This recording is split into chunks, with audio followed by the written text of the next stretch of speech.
Today, we are talking about the spaces in our lives and how they influence and impact our self worth.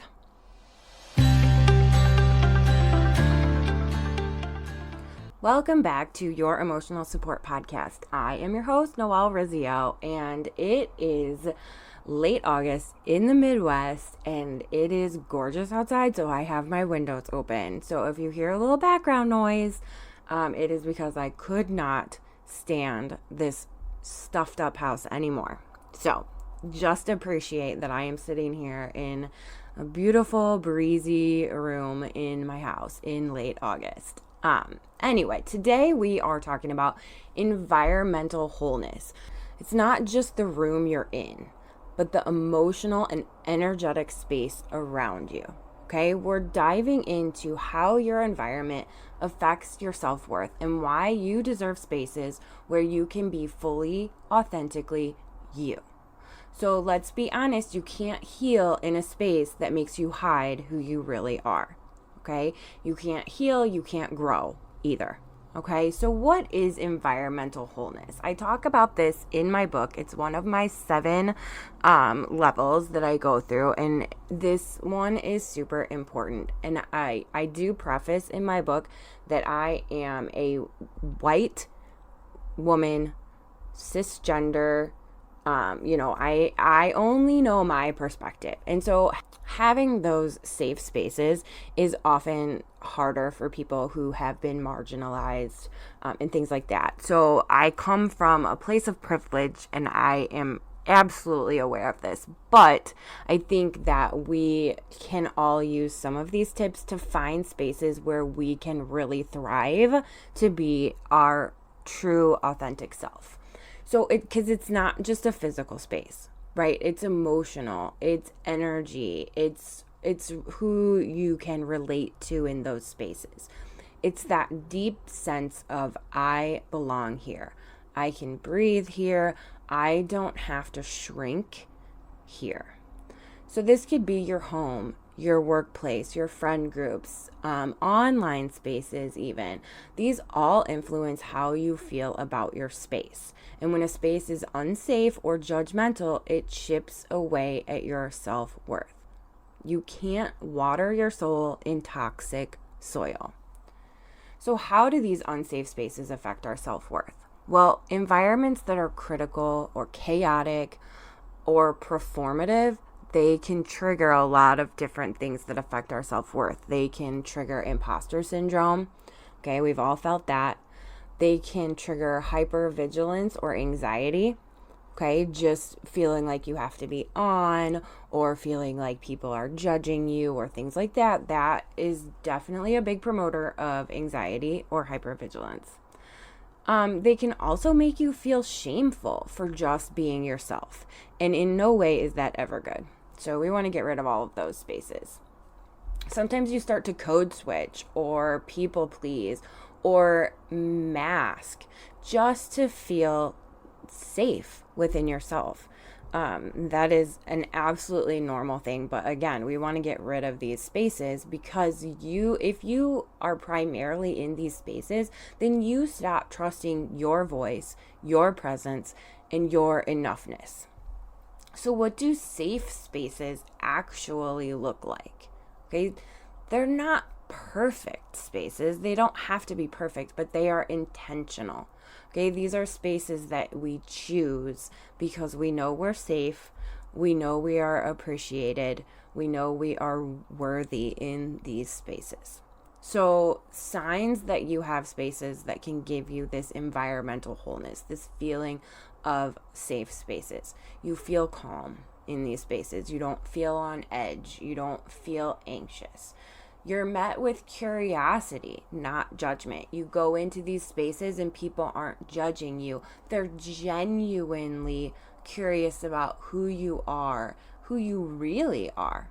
Okay, in these spaces, you can make mistakes without being shamed, right? You don't have to be perfect. You can be who you are and be the imperfect person that you are, and no one is judging you, no one is shaming you. you don't feel the need to over explain your existence in these spaces, right?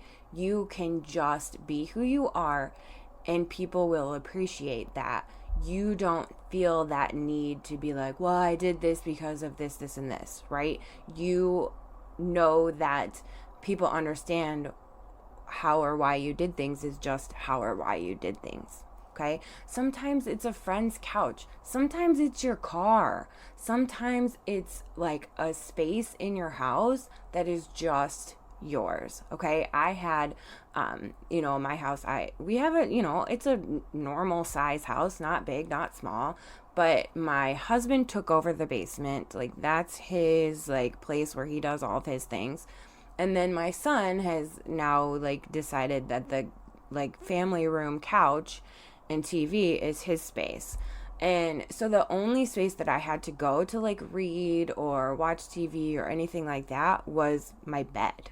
And so like I was always just like laying in bed. And that like wasn't comfortable to me. Like, I don't want to always feel like I have to lay in bed to have a space that's mine. So, every once in a while we have guests over, but not very often do they like stay the night. So I decided to take our guest room and turn it into my space. It didn't cost any money. I just, rearranged things so that it wasn't a guest room. It wasn't a bedroom. It was my space. And now that I work from home, it has become my office, but it's still like my space that I can go and I can be and I can do what I want. And it's just a calming space where I can just do me. Okay. And so it's just kind of like intentionally creating that space wherever it might be. Like I said, sometimes it's in your car, or sometimes it's a space that's like just in our head.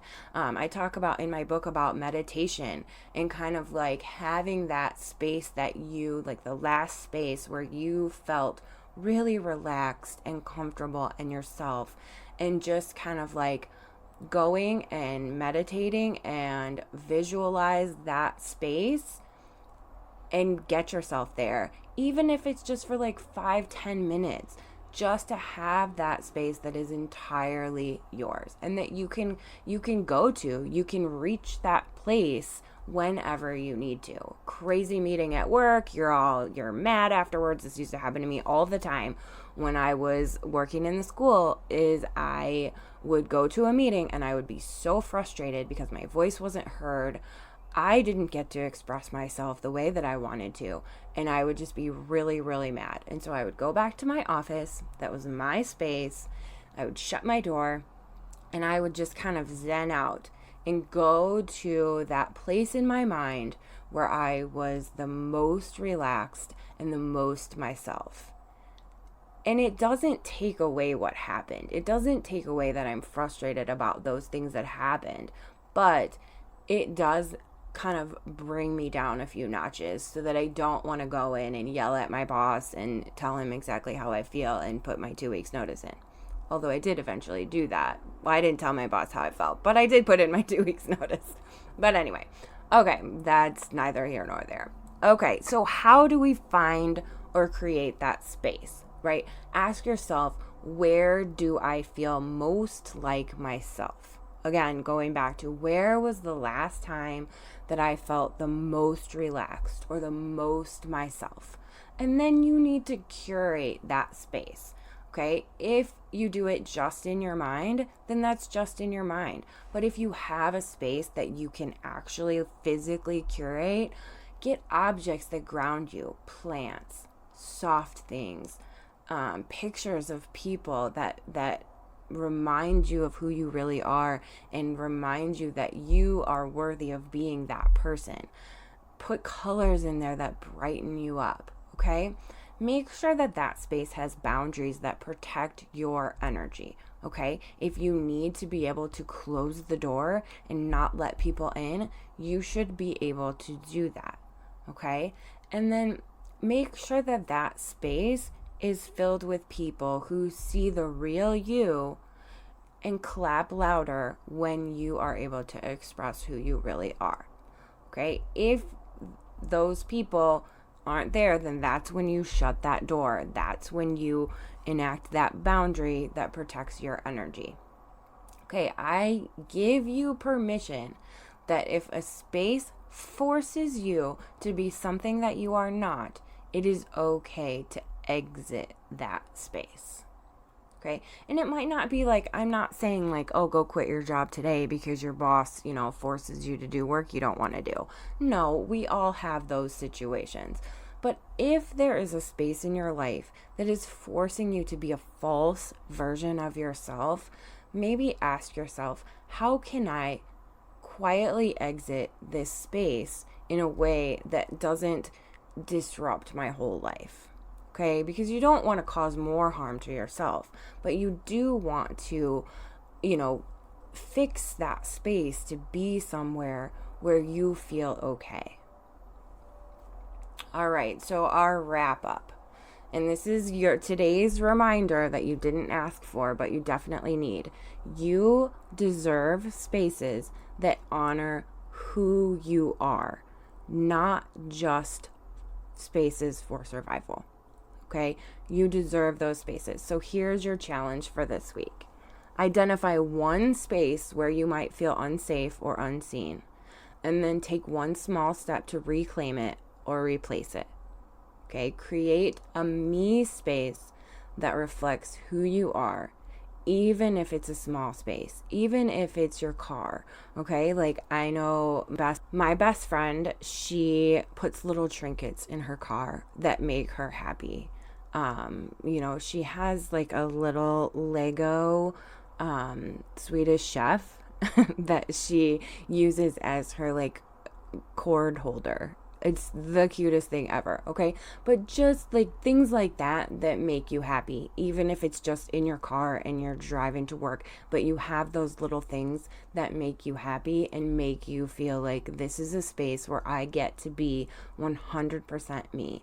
And if you like to car dance and car sing, by all means, do that. That is one thing that I love, and I do it with my husband and my son in my car because it's my car and I get to be me in my car. So I hope you have those spaces in your world, and if you don't, please find a way to find those spaces and get out of spaces where you don't get to be 100% you, if at all possible.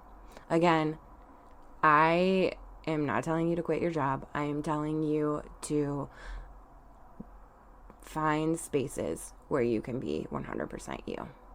I am so glad you're here.